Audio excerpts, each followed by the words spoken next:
Olá, gente. Eu sou Luiz Araújo, sou natural da cidade de João Pessoa, Paraíba. Aos 13 anos de idade fui morar na cidade de Salvador, Bahia. Morei 19 anos em Salvador, Bahia. Lá pude conhecer a minha esposa. Casamos, temos 3 filhos. Minha filha está com 29 anos. A Luana mora atualmente em Salvador, casada, e nos presenteou com um netinho esse ano. O Lucas, 27 anos, está casado há 1 ano e meio, se eu não me engano, mora no interior de Santa Catarina, em Itaió, e nós temos um temporão, né? Assim como chamam aqui temporão, ou raspa do tacho, o Luiz Samuel com 8 anos de idade. Então, essa é a minha família, a família Araújo. Nós já estamos em Jocum há 21 anos, em Jocum. A minha esposa ela fez a sua ETED no ano de 2000, e em 2003 eu entrei em Jocum para fazer minha ETED, e permanecemos até hoje em Jovens com a Missão. Nós começamos a nossa carreira missionária em Salvador, Bahia, onde lá eu pude fazer minha TED em 2003 até 2005. E em 2005 eu tive a oportunidade de chegar em Almirante Tamandaré, no Paraná, pela primeira vez na região sul, primeira vez na Jocum Almirante, onde eu vim fazer uma escola chamada EIFOL, Escola Integral de Formação de Libertadores. Então, foi um tempo muito rico, de muito aprendizado, de transformação. E após essa escola, retornando para casa, o Senhor me deu uma visão e uma palavra acerca desse lugar. Foi quando eu tive a convicção do meu retorno para esse lugar, e no ano de 2006, no dia 17 de fevereiro, aqui chegamos, e chovia bastante. E então já estamos aqui há 18 anos. Então, nesse tempo aqui, tem sido um tempo de muito crescimento e aprendizado. Nós somos chamados para 3 áreas na sociedade. O nosso campo missionário na sociedade é a educação, a saúde e a família. Nós temos um chamado para as nações, mas em termos de áreas da sociedade, essas são as nossas áreas: educação, saúde emocional e família. E nisso eu procurei me periciar, nisso eu procurei me aperfeiçoar, nisso eu procurei crescer, e começamos a fazer algumas matérias aqui na nossa faculdade de aconselhamento e saúde. Hoje a nossa base, além de base missionária, ela também é uma faculdade de aconselhamento e saúde, é um campus da Universidade das Nações. Então aqui eu pude estudar, pude me especializar, pude me tornar perito, pude fazer estudos de caso, viajei para algumas nações como África do Sul, Moçambique, Cabo Verde, Paraguai, fiz estudos de caso, fiz pesquisas, procurei me aperfeiçoar. Atualmente eu trabalho com terapia familiar, trabalhei com aconselhamento pastoral durante um bom tempo aqui, trabalhei também com personalidade humana, e hoje eu trabalho com terapia familiar. Nós, no ano de 2013, fundamos a escola Casa do Pai. Essa escola é uma escola que tem como por propósito alcançar as famílias. O lema da nossa escola está em João 14:18, não vos deixarei órfãos. Então, nosso maior objetivo, a reconciliação das gerações. Por quê? Porque eu acredito que o avivamento ele não está em uma onda, ele não está em uma visão, ele não está em um segredo, ele não está em uma fórmula. O avivamento está dentro de mim, está dentro de você que está me assistindo nesse exato momento. O avivamento, ele consiste na reconciliação entre pais e filhos e pais, a reconciliação das gerações. O segredo do avivamento está aí. E essa é a proposta da nossa escola, é a reconciliação das gerações. O lema, João 14:18, não vos deixarei órfãos. Então essa é a nossa missão, porque nós cremos que esse é o segredo do avivamento, a reconciliação entre pais e filhos e pais. E nessa temporada que nós vamos estar falando aqui sobre esse assunto, nesse tempo, eu quero trazer um assunto bem interessante, que é justamente o feridas da infância. Um assunto muito importante, um assunto que hoje é carro-chefe dos meus seminários e palestras, mas eu quero falar desse assunto com muita qualidade com você. O adulto que você é hoje é consequência da criança que você foi ontem. Então, se você parar para observar, durante esse tempo de aula em que você vai estar me assistindo, você vai começar a compreender e entender alguns comportamentos, posturas, perfis, condutas, você vai entender muita coisa. Por que de certos sentimentos e emoções, por que de certos desejos e vontades, por que de certos pensamentos, escolhas e crenças, né? Então, assim, isso está muito relacionado à nossa infância. Eu lembro que há um tempo atrás, eu estava na PIB aqui em Curitiba, e eu estava ministrando justamente esse assunto. E eu lembro de uma mulher afrodescendente, uma jovem, devia ter em média de seus 30 e poucos anos. E quando eu falava sobre essa criança dentro de nós, sobre as feridas da infância, sobre as raízes, sobre as nossas raízes da infância, ela falou assim: eu não quero saber dessas raízes. E eu lhe perguntei: mas como assim você não quer saber das suas raízes? Ela falou assim: para quê? Para que eu venha entristecer? Para que eu venha chorar? Para que eu venha sentir dor? Não, eu não quero saber dessas raízes. E eu achei interessante, como que um protesto da parte dela. E na hora o Espírito Santo me trouxe uma pergunta aparentemente boba, uma ilustração, e lhe perguntei: você já viu uma árvore? Óbvio, lógico que você já viu uma árvore. Linda, grande, formosa. Uma árvore assim, centenária, vamos assim dizer. E ela disse: sim, já vi. Eu disse: perfeito. E você por um acaso vê as suas raízes? Ela falou assim: não. Eu digo: muito bem. Por quê? Porque elas estão bem aprofundadas na terra, elas estão enterradas, elas estão arraigadas, elas estão aprofundadas. Mas o que faz uma árvore nessa proporção, nessa largura, nessa dimensão? Uma árvore centenária. O que faz uma árvore como essa tombar com a força de um vento? Podemos entender que o vento foi muito forte, mas por que não derrubou outras coisas que têm o mesmo poder de uma árvore? Podemos acreditar que sim, foi o vento forte, mas também podemos ter a seguinte percepção: será que essas raízes estavam saudáveis? E quando eu lhe fiz essa pergunta, ela baixou a cabeça e começou a chorar. Por isso a importância de checarmos nossas raízes. É agradável? Não, vamos ter que cavar, vamos ter que descer, vamos ter que retornar, vamos ter que ir a fundo. É como cavar um buraco. Quanto mais cavamos, mais agonizante se torna, mais calorento se torna, mais desagradável se torna, mais sufocante se torna.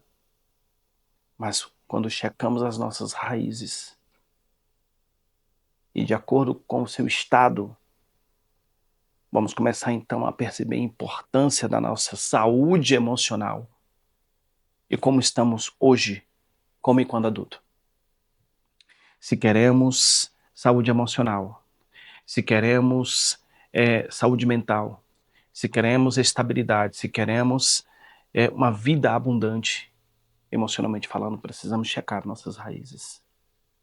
Para que não venhamos a morrer precocemente, para que não venhamos a desenvolver doenças psicossomáticas autoimunes, para que não venhamos a sobreviver, mas ter uma vida abundante, ter uma vida de qualidade, ter uma vida satisfatória, ter uma vida saudável. Precisamos checar as nossas raízes e as nossas raízes da infância.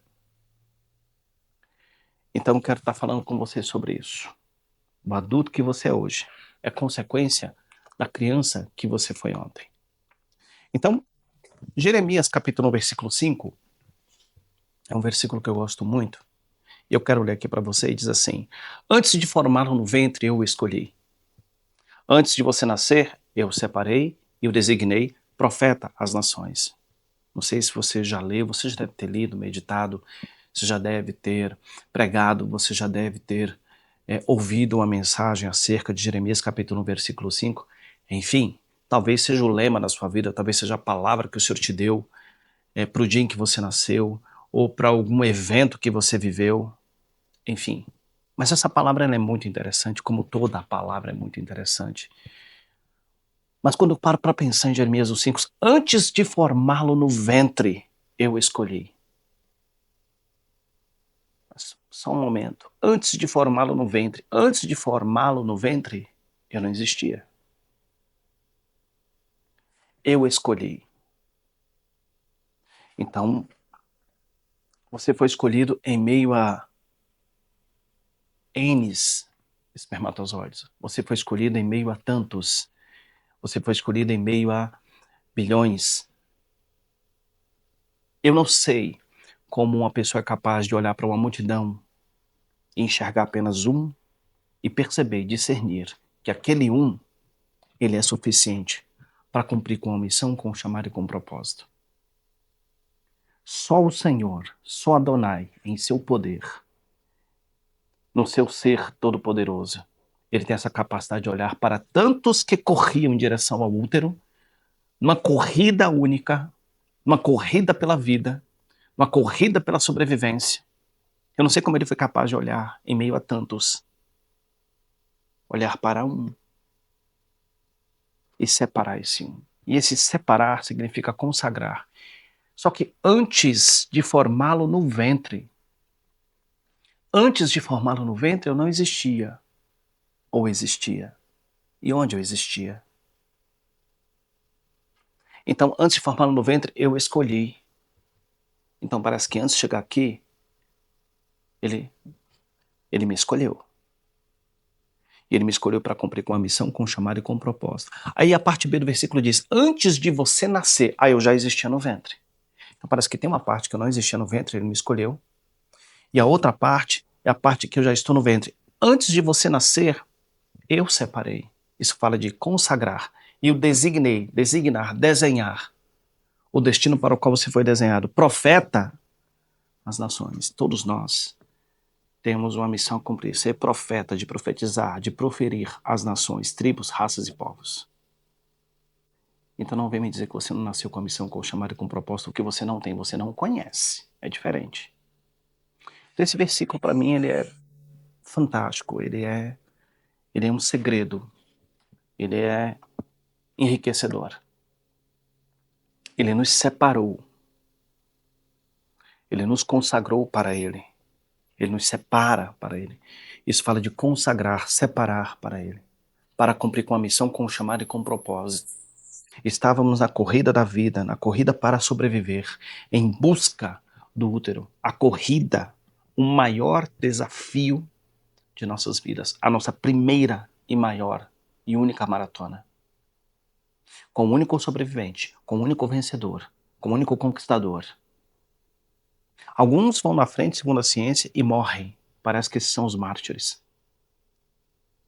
E aí então, o Senhor nos acompanhou nessa jornada e nos separou e nos escolheu. E é interessante que a ciência diz que o óvulo tem uma porta. E uma palavra de ordem é dada para que essa porta se abra. E o óvulo, ele escolhe quem vai entrar. E quando esse óvulo, ele escolhe quem vai entrar, e esse que chega à porta, até outros chegaram na frente dele, mas ele consegue perfurar esse óvulo. E ele consegue entrar. Mas é interessante que a cauda do esperma fica do lado de fora. Não sei se você já observou isso. E ali então o Senhor ele bradou, gritou, clamou. Palavras têm poder, o verbo se faz carne, o poder da morte e da vida está na ponta da língua. Ele gritou, ele bradou, ele clamou pelo meu e o seu nome, que não significa que é o nome que nossos pais escolheram. O livro de Apocalipse afirma que naquele grande dia nós vamos receber uma pedrinha nela, um novo nome escrito. Esse novo nome é um nome que não conhecemos, novo para nós, mas não para ele. Então faz muito sentido a parte A do versículo, antes de formá-lo no ventre eu o escolhi. Como assim, antes de formá-lo no ventre?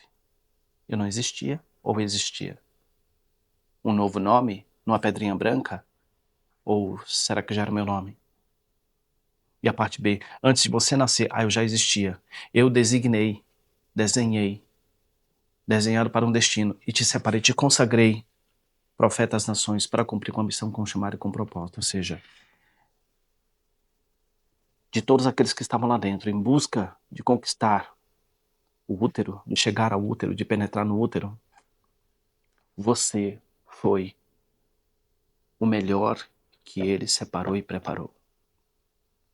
Se você que está aí nesse exato momento me assistindo, saiba que você é o melhor de todos aqueles. Você foi separado, consagrado.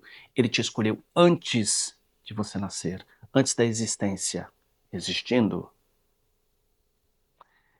E quando você estava e antes de você nascer, Ele te separa, te consagra e te desenha para um destino. Profeta às nações. Isso significa que Ele não escolhe qualquer um. Ele escolheu o melhor. Ele escolheu você, único e distinto. Antes de você não houve ninguém igual, depois de você não haverá ninguém igual, e fora de você não há outro igual, só tem você. E isso é por demais, e não tem como mensurar a riqueza que isso é. Só tem você. E só você pode cumprir com essa missão chamada de propósito. Se você acordou no dia de hoje é porque Ele te confiou esse dia. E esse dia ele é único no seu calendário. Não haverá de igual. Nunca houve. E fora desse dia não haverá outro igual. Então esse é o melhor dia da sua vida. Antes desse dia não houve de igual, depois não haverá, e fora desse dia não haverá outro. E esse é o melhor dia da sua vida. Então, esse dia não pode ser inútil, esse dia tem que ser proveitoso. Então, meu conselho para você é: ore para que Ele possa capacitar você para que tenha um dia útil. Pede para Ele que esse dia seja útil para você. Entrega os teus caminhos a Ele, ou seja, compartilha de tudo que você vai fazer no dia. Pede para o Espírito Santo tomar a direção e te conduzir. E pede para Ele se manifestar de uma forma visível, de forma que você venha discernir, de forma até palpável. E você irá, com isso, perceber a manifestação do seu caráter como um grande eu sou, o que você precisava e não o que você queria para o dia de hoje. Então, eu quero te desafiar a isso, a você perceber a sua presença. Mas, vamos lá. É um versículo bem interessante, eu quero começar com esse versículo. Jeremias, capítulo 1, versículo 5, é um versículo que, para mim, ele é muito marcante, muito revelador. Mas ok. Salmos 139, versículo 13 a 14, também tem também assim, ele traz em detalhe sobre a nossa formação e diz assim: pois possuístes o meu interior, entreteceste-me no ventre de minha mãe. Pois possuíste o meu interior. Entreteceste, essa palavra é como uma mãe que está com as suas agulhas de crochê, quando esta sabe fazer o crochê, fazendo a roupinha do bebê de uma forma detalhada, precisa, com toda a atenção, com todo um carinho. Essa palavra entreteceste significa isso, pois possuíste o meu interior. Entreteceste-me no ventre de minha mãe, ou seja, cuidadosamente, com detalhes, com profusão de detalhes, com minúcias. O Espírito Santo ele foi fazendo eu e você. E diz mais: eu te louvarei, eu te elogiarei, porque de um modo terrível, e não horrível, há uma diferença entre terrível e horrível, e tão maravilhoso, maravilha. Eu não sei se você já ouviu falar de um dom espiritual que é o dom de maravilha, que faz o dedo crescer, uma parte amputada do corpo crescer, um dente nascer, onde a pessoa não tem mais como nascer dente. Ou seja, é uma maravilha, de forma maravilhosa. Eu fui formada. Então olha que interessante. Eu te louvarei, eu te elogiarei, porque de um modo terrível e tão maravilhoso fui formado. Maravilhosas são as tuas obras. Não tem como explicar tudo que ele fez. Não tem como explicar como ele encheu os rios. Não tem como explicar todo o mar caber na palma da sua mão. Não tem como explicar tanta essência, tantos milagres, tantas maravilhas. Aí eu começo a entender quando as escrituras afirmam que toda a terra está cheia da sua glória. Toda essa biodiversidade, o cérebro humano, o corpo humano, que não mente, que fala, que tem memórias, a nossa alma, nós como espírito, é fantástico. E a minha alma o sabe muito bem. Então, esses Salmos, 139, versículo 13 e 14, também ele fala de forma detalhada acerca da forma como assombrosamente, de forma maravilhosa, eu e você nós fomos formados. Então, olha o como e o quanto somos preciosos. Sabe, um dia nós estávamos no mercado escravagista. Um dia nós éramos escravos. Fomos feitos escravos através de nossos primeiros pais, que renunciaram ao Senhor, a Adonai como pai, e adotaram a serpente como pai e como Senhor. O pai cobre um filho. O pai é teto sobre a cabeça dos filhos. Então, um pai, ele tem a responsabilidade de proteger a cabeça da sua família, da insolação, do sereno, da chuva, das intempéries. Isso fala de forças externas, situações, circunstâncias, adversidades. É responsabilidade desse cabeça proteger esse corpo. É responsabilidade desse cabeça. Dentro da cabeça nós temos um cérebro. E há quem diga que nós usamos apenas 2% e 3% é considerado um gênio. Outros falam 10%. Eu não sei ao certo se 2, se 3, se 10. Mas não usamos a totalidade do cérebro. A cabeça nós temos olhos. Olhos fala de visão, mas fala de vistas. Visão é uma coisa, vista é outra. Vista, você está me vendo, eu estou te vendo. Visão fala de ideias, fala de projetos, fala de planos, fala de propósito, fala de perceber o que muitos não perceberam, fala de ver a necessidade. Temos orelhas, discernimento, temos nariz, percepção, temos uma boca, palavra. Homem governa por palavra. Homem tem que dar a sua palavra e cumprir a sua palavra, ou nem fale nada. As mulheres reclamam que os homens não falam muito, os homens reclamam que as mulheres falam demais. Eu penso que não é que as mulheres falam demais, é que é cientificamente comprovado que mulher desestressa falando. Então, é natural, não é excessivo. Possa ser que tenha uma outra que fale demais, não sei. Mas eu penso que quanto mais a mulher fala, dá para perceber o grau de estresse que ela tem. Então ela precisa desestressar, e ela desestressa falando. Enquanto é cientificamente comprovado que o homem desestressa vendo TV, por ser visual, e sexo. Mas é interessante observar que o homem não é de falar muito, mas o pouco que ele fala é importante, é fundamental, ele tem que fazer valer. Então, se ele der sua palavra, ele precisa cumprir. Ou então é melhor que ele nem dê sua palavra. O homem governa por palavra, a sua palavra tem que ser suficiente. Mas para isso é necessário ser homem e não macho, para dar sua palavra e cumprir a sua palavra. Há uma grande diferença entre macho e homem, fêmea e mulher.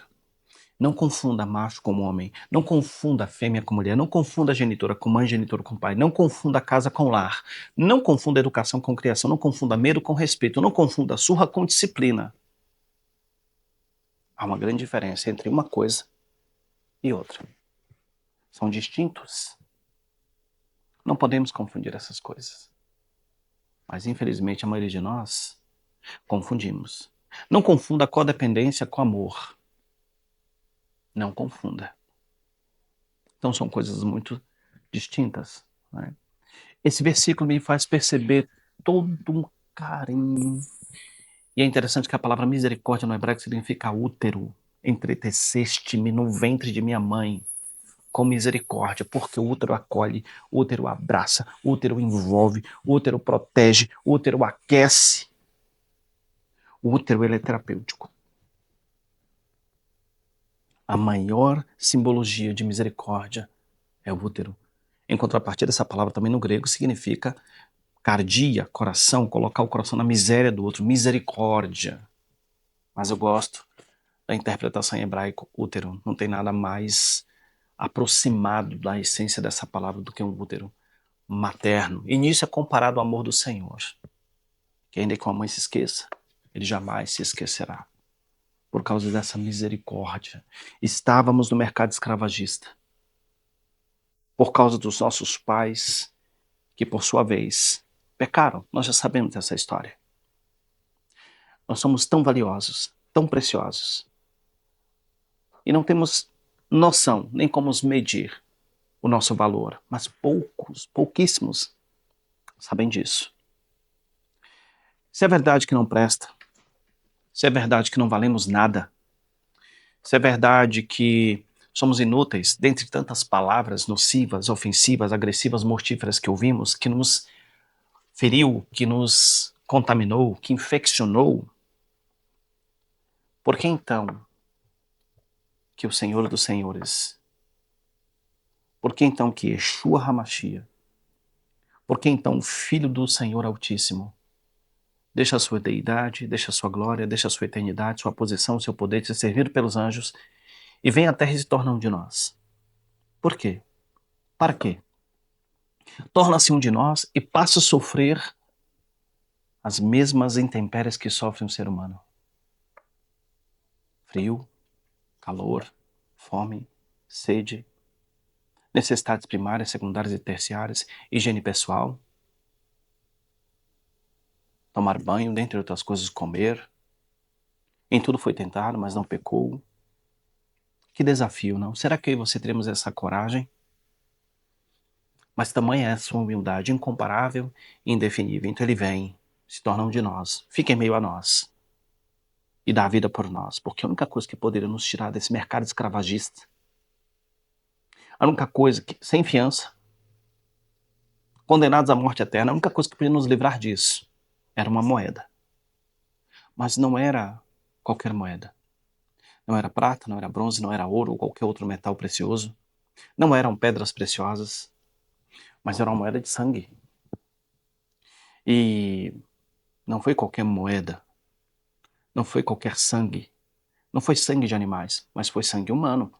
Mas também não foi de qualquer humano, mas foi do Yeshua HaMashiach, o Cordeiro Santo de Deus, encarnado. Só essa moeda poderia comprar a mim e comprar a você. Essa expressão, pois possuíste o meu interior, esse versículo, entreteceste-me no ventre de minha mãe. Isso fala do caráter materno do Espírito Santo. Esse carinho, esse detalhe, essa profusão de detalhes, essa atenção, essa proteção, isso fala de caráter materno. Então, eu não sei se você já parou para meditar no Salmo 139, nesses versículos 13 a 14, e perceber o tamanho, a profundidade, a largura e a altura do carinho do Pai, do Espírito Santo, fazendo a mim e fazendo a você, como a mãe que faz a roupinha do bebê com as suas agulhas de crochê. Sonhando, visualizando, desejando, ansiando em ver essa criança dentro daquela roupinha que ela fez com tanto carinho. Assim nos fez ele no espírito, na alma e no corpo. Eu não sei se você já parou para meditar em Jeremias 1,5, que fala dessa atenção a ponto de nos separar, de nos escolher. Aquele que você separa para você, aquele que você escolhe para você, eu tenho certeza que você separa e escolhe o melhor. Aquilo que você julga cabível, aquilo que você julga saudável, aquilo que você julga gostoso, agradável, confortável. Você vai querer o melhor. Por vários motivos, você vai escolher algo para você. Assim foi ele, nos escolhendo para ele. Não fostes vós quem me escolhestes, mas fui eu quem escolhi a vós. Foi ele que nos escolheu, foi ele que nos separou, foi ele que nos chamou. E nos chamou para a liberdade. Então ele nos compra do mercado escravagista para nos levar com ele. Ele nos compra do mercado escravagista para nos levar com ele e para nos dar liberdade para irmos. Ele nos compra do cativeiro, do mercado escravagista, torna-se o nosso Senhor, nos leva com ele para nos fazer livres e nos convida a morar com ele, para sermos escravos de amor. Como disse o apóstolo Paulo, eu, Paulo, escravo de amor. Será que o amamos? Esse é o nosso Pai.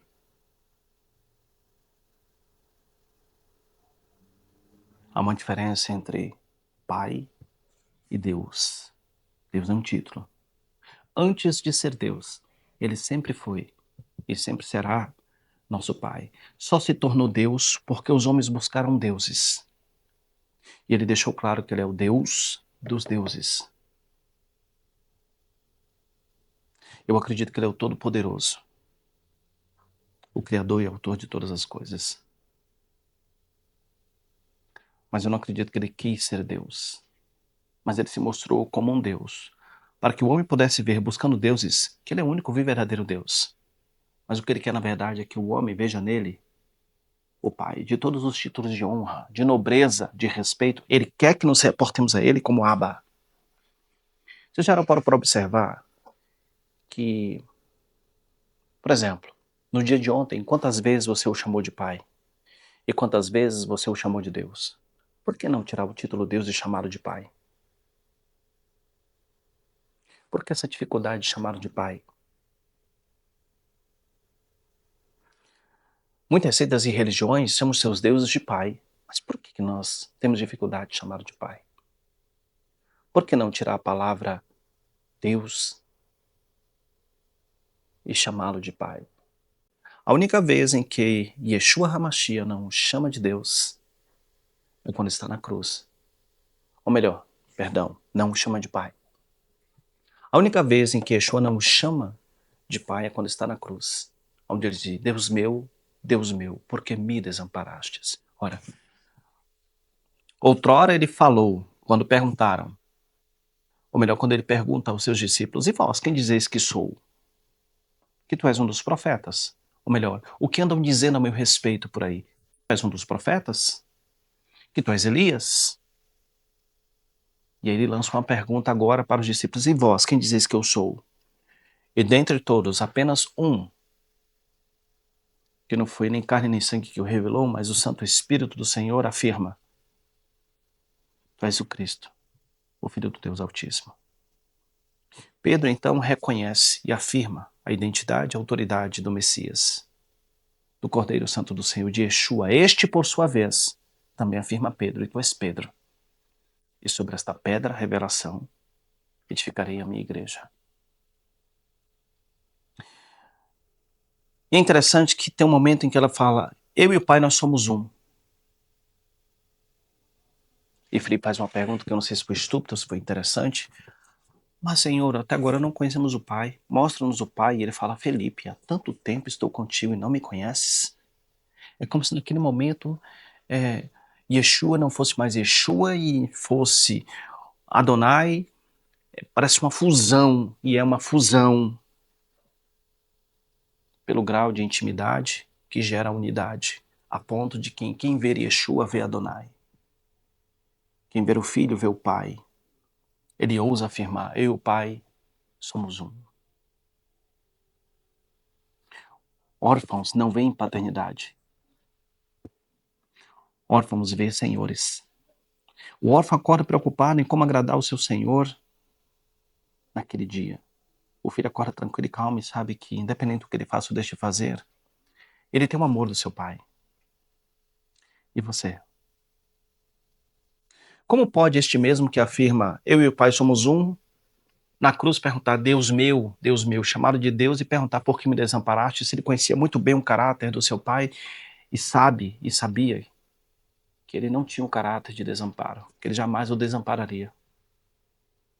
Nunca te desampararei, nunca te deixarei, essa é a sua promessa. Então, por que Yeshua falou isso? O que levou o Filho do Altíssimo a falar isso?